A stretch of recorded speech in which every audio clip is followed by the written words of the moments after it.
कांग्रेस की सरकार में आतंकवादी हमले होते भी थे और आतंकवादियों को शरण देने वालों को प्रधानमंत्री के निवास पर बुलाकर, कार्यालयों में बुलाकर मिलाया जाता था। ये तस्वीरें किसी से छिपी नहीं है।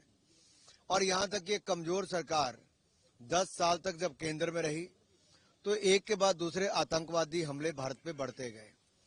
नरेंद्र मोदी जी की सरकार में जांच एजेंसियों को खुली छूट दी गई, पूरा समर्थन दिया गया। अपनी सेनाओं को भी आतंकवादियों को और उनके ठिकानों को ध्वस्त करने के लिए खुली छूट दी गई। सर्जिकल स्ट्राइक भी हुई तो मोदी सरकार में, एयर स्ट्राइक हुई तो मोदी सरकार में, और ऐसे आतंकवादियों को अमेरिका से वापस हिंदुस्तान लाने का काम भी, तो अवर राणा जैसे लोगों को लाने का काम किया तो मोदी सरकार ने किया। और जो बम धमाकों में शामिल लोग थे उनको फांसी के तख्ते तक पहुंचाने का काम भी मोदी सरकार में ही हुआ है।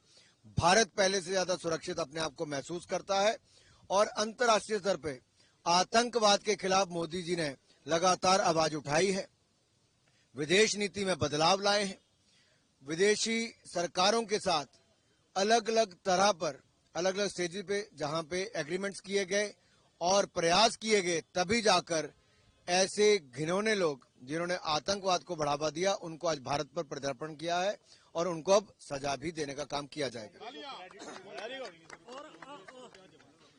कांग्रेस को कोई जवाब नहीं साहब। कांग्रेस वो है जो धारा 370-35A का विरोध करती थी, ट्रिपल तलाक का विरोध करती थी, सीएए पर भय और भ्रम फैलाती थी और अब वही वक्फ बोर्ड पर भय और भ्रम फैला रही है। कांग्रेस का काम केवल भय और भ्रम फैलाना है और वोट पाने के लिए तुष्टीकरण की राजनीति करना है। ना ये आतंकवादियों के खिलाफ कभी कदम उठा पाए और आज भी वक्फ बोर्ड पर जिस तरह से भ्रमित करने का प्रयास करते हैं। कांग्रेस की बांटो और राज करो की राजनीति का अंत हो चुका है, आगे इनके लिए कुछ नहीं है।